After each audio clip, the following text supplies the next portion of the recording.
Aloha. Is this Cindy? It is. It's Nadia. Hi, Cindy. This is Linda, and this is Gary. Hello, Cindy. What a treat. I got Linda and Gary. Oh, wow. That's wonderful. We're talking about Linda Francis and Gary Zukav, and I am so excited about this workshop you're going to be doing this weekend on Saturday and Sunday. I just have to say there's this beautiful poster going around with the picture of both of you. And I've stared at that picture, and I just, I get so much from just looking at that picture. Number one, it's a picture of you laying down looking out. You hardly ever see a picture of people laying down. This looks like a pillow in front of you and looking out. I don't know how you came up with that idea, but it looks like you're so present. I just want to stare into your eyes and going, boy, there's something special here. Oh, thank you, Cindy. Well, thank you. No, how did you come up with the idea of talking about these? I mean, most everyone knows you. And I hate to say this, Gary, because I've known you way before even you were on Oprah Winfrey's show. I don't know, how many times were you on Oprah Winfrey's show? Oh, lots of times. Lots of times? Wow. Yeah, I think 30, 35. Oh, my gosh. That's amazing. And most people would do anything to just get on once. But, you see, I've been practicing and studying with the soul since I've been 13 or 14 years old. And I've never been able to, when I was younger, people didn't understand when I even say the word soul, what it would mean. People would ask questions like, well, what's the soul, And then when you did the seat of the soul, it just, all of a sudden, it opened, it was like a light bulb went off, right? Yeah. And I'm sure you were doing it before that book, but that book opened doors for people who've been studying metaphysical subjects and meditating all their life like I have been and like you have been. I met you, Gary, years ago. You like coming to Maui a lot. I met you at some event up at a place off Baldwin Avenue. But, what is it that attracts you so much to Maui? Oh, I have never really known that. I can say words like Maui or Pele or the Aloha or just the Aina. But it's something I don't understand. It first started happening in 1990, and I was just telling Linda almost a few minutes ago that looking back over it, I've returned to Maui 30 times in the last 20 years. Well, why don't you just buy a house here? Well, we thought we would live there, mm-hmm. and we even had a house at one time, but it turned out that it just wasn't the best place for us to be. Because you travel a lot. But that didn't keep us from coming back. Yeah. And I don't think anything will. We love it. We love the Kama'aina. We love the energy. We love the whales. And I think most of all, in addition to all those things, and maybe even in front of all those things now, is our ohana. Yeah, no, that's true. It is. And there is a special spirit here. I love to travel. Without fail, I'm always so, so, so happy to get home. No matter where I travel in the world, there is this energy and spirit in Maui and Hawaii as well. How did you two get together to write the book, the latest book, that's kind of leading to where your workshop's going to be this weekend? And tell us what your beautiful message is in the latest book. You're talking about spiritual partnership, right? Yes, spiritual partnership. Yeah. Gary and I didn't actually write that together, but we've certainly lived it together. Mm-hmm. You certainly have. I love it. Well, that's the hardest part. It's anything, you can do anything to write. But I have to say living it is really, really difficult. And that's the one thing that you have to do. That's the blessing of the soul, I think, in a way. If you don't live it, you don't change. Yeah. It's we often meet people who love the books and what they've learned from it, but we've also discovered that we like to give events so that people can have some experience of what it's like to create authentic power, mm-hmm. and some experience of what a spiritual partnership is and can be. They're very powerful things to experience. I think the most powerful. So that's why we're so happy to be giving an event. The very first event I ever gave was in a friend's B&B in Maui Meadows in 1990. And it was just so good. I just published the Seed of the Soul. Uh-huh. And I wound up on Maui and just didn't leave it for a month. And my two friends, one of them's passed on now. This has been, my goodness, 18 years ago. Our friend said, "Why don't you give a workshop?" It's been more than that. Oh, yeah. It's been more than that. Yeah, 28 years. Yeah. Oh my gosh. No, is it 18 years? It's 18 years, right? Yes. Yeah. Yeah. Actually, 28 years ago. 28 years ago. Wow, it's 28 amazing. years ago. Wow. Yeah. Wow. Okay, so I've been back to Maui 30 times in the last 28 years. Well, how did the two of you meet? We met at a retreat that was given in Mount Shasta, and Gary was living in Mount Shasta, and he was speaking at a retreat, and I was actually participating in a week-long retreat with some friends of mine who lived in Mount Shasta. I didn't know Gary lived there, but anyway, we met there, and I had read The Seed of the Soul, and I'd read Gary's first book, and The Seed of the Soul just really made everything so clear to me, things that I already knew, but I didn't even know that I knew. Mm-hmm. And when I read it, it was so powerful. And so when I met him, I knew I was being connected with him in a deep way, but I didn't understand why at that time. And I could tell you much more about that story, but we met there, and then I was actually planning to move to Mount Shasta, and well, that is quite a story that you just touched on. It's a long story. When I first saw Linda, I was hardly attracted to her. But looking back on it, I can see that she must have been very threatening to me because she was the only person at this New Age retreat that I didn't want to give a hug to. New Age retreats are just filled with hugs. Oh, yeah. That's so funny. She had her hair cut short, and she was wearing sweats, and she was barefoot, believe it or not. I believe it. and yet, as the week passed, I began to wonder, why am I always being put together with this person, and why are we connected this way? And we began to have some talks that were significant. And then she moved to Mount Shasta. And yes, the rest? I've been thinking about moving to Mount Shasta, and I kept asking why, because I kept being drawn to that mountain.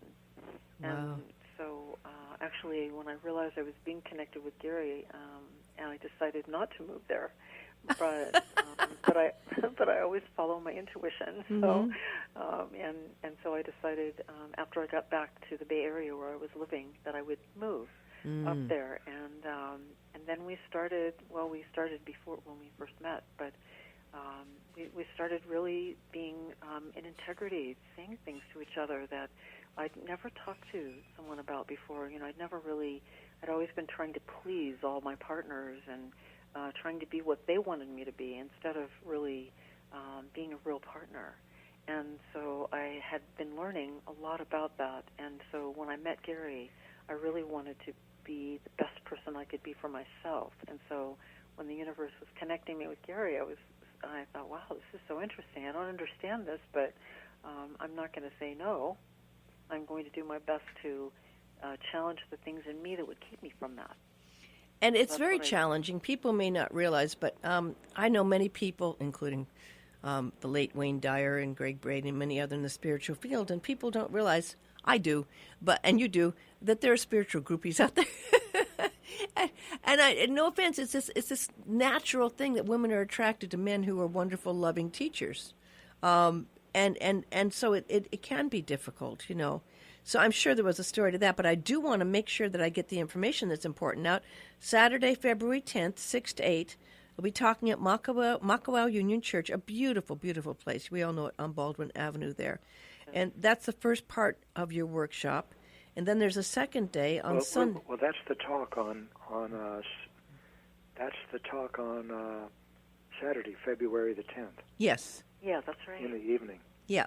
That's right. 6 to 8, yeah. That's right. And that night is the first part of it's talking about living courageously, being courageous. You know how important that is, don't we, Cindy? I can tell you know that. Absolutely, absolutely. In fact, I just wrote. I write a lot of words and things, and I wrote a piece about that because listening to your heart in spite of the rest of the world takes a lot of courage, and listening to what you just said, your intuition, takes a lot of courage. And then there's the second part, which is really important, happening on Sunday, February 11th, from 1 to 5 at the Maui Yoga Shala. And they are so excited about you coming there. I know they're wonderful people, and they followed their dream creating this place. It's at 381 Baldwin Avenue in Paia. And that is going to be the second part, and a little more chance for people to hear you from 1 to 5, part of the workshop.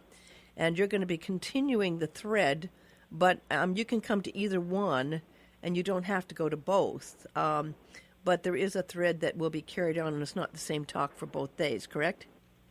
Yes, indeed. Yes, indeed. And what would you want people to be able to get from this workshop? I can say for myself, I want them to really understand how important it is to be able to tell the difference between fear and love in themselves. Mm-hmm. And not only tell the difference, but be able to make choices in love even when they feel fear. And we'll go much more into that in the workshop, because that's what's really changed my life. That's creating authentic power. Yes, it is. It's aligning your personality with your soul. So that's what we're going to be talking about. I would love people to understand that so that they can begin to practice more and more and more every day in their life. And experience it. So you can have a soulful life. Yes, a soulful life. I love the title of the book, The Heart of the Soul, because sometimes I meditate and think about what is the heart of God, and how is my heart connected to my soul, and is there a heart of the soul, and is my soul alive with the heart inside of me? And so there's this amazing I think communication sometimes going on between our soul that sometimes we can't digest in our brain, that we have to go to our heart to hear. But our hearts have been broken and hurt so many times, we've shut them off. Oh, we're going to talk about that. Oh, good. And maybe give you another way to look at some of these experiences. And there certainly is a connection between soul and the heart, between soul and emotions. Emotions are very important, very important. Most people think that they're not important. In fact, that they get in the way.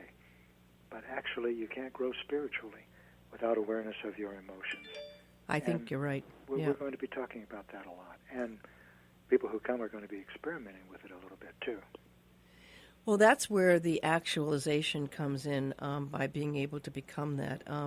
And, there is, I've studied all forms of practice, but there was a lot in the Buddhism, which I love. I took my Zen precepts years ago in 1986.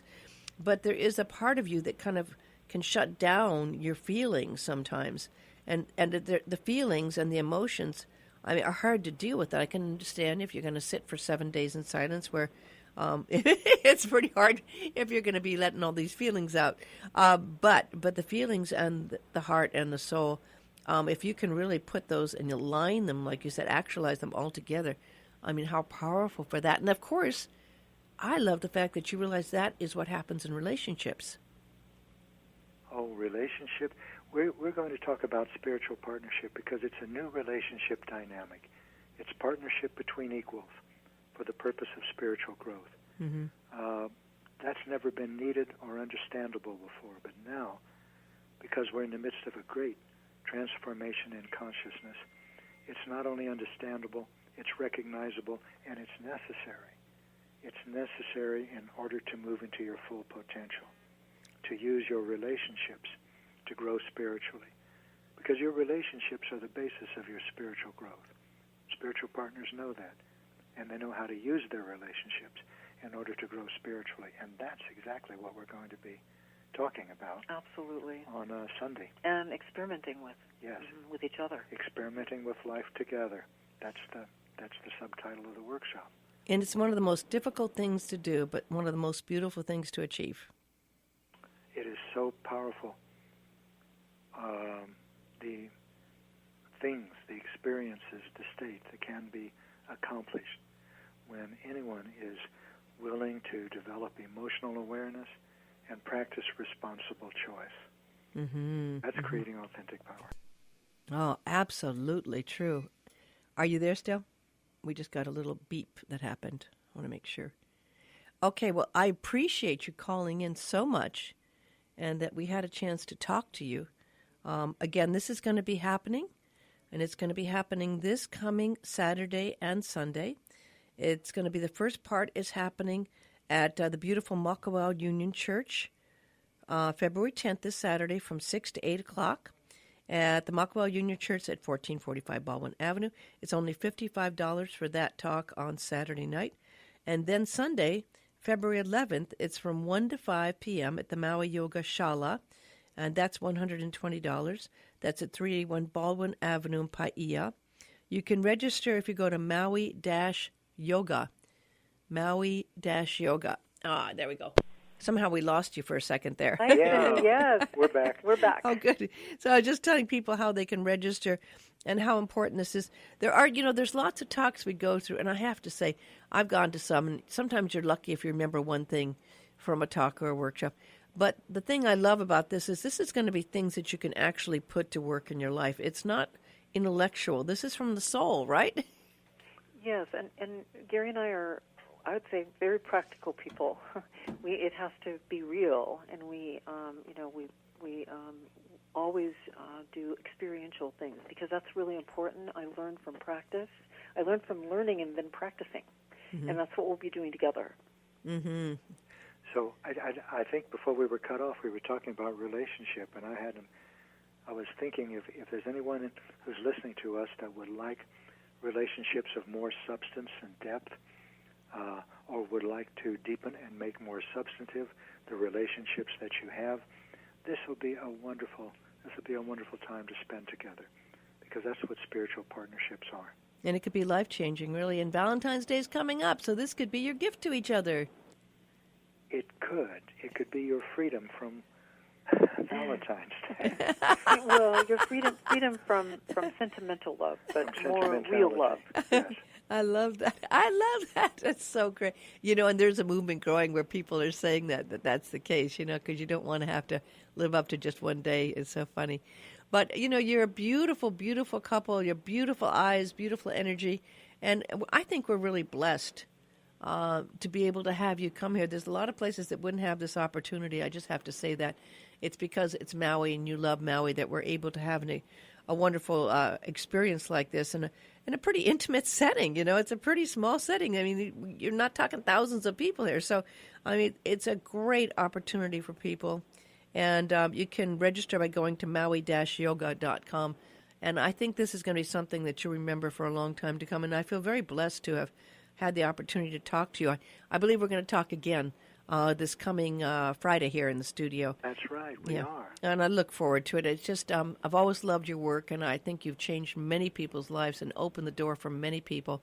And I think this is just a continuation of that. And so I have to thank you from my heart and soul for your beautiful work and for the chance to talk to you. Thank you, Cindy, for inviting us into your show and sharing your listening family with us. It's always good to meet more Ohana. Wonderful. Absolutely. We're really looking forward to seeing you on Friday as well and being at the event. We're so excited to be with everyone. Wonderful. Well, thank you so much, and blessings. We'll talk soon. Okay. Bye-bye. Aloha. Aloha. Mahalo.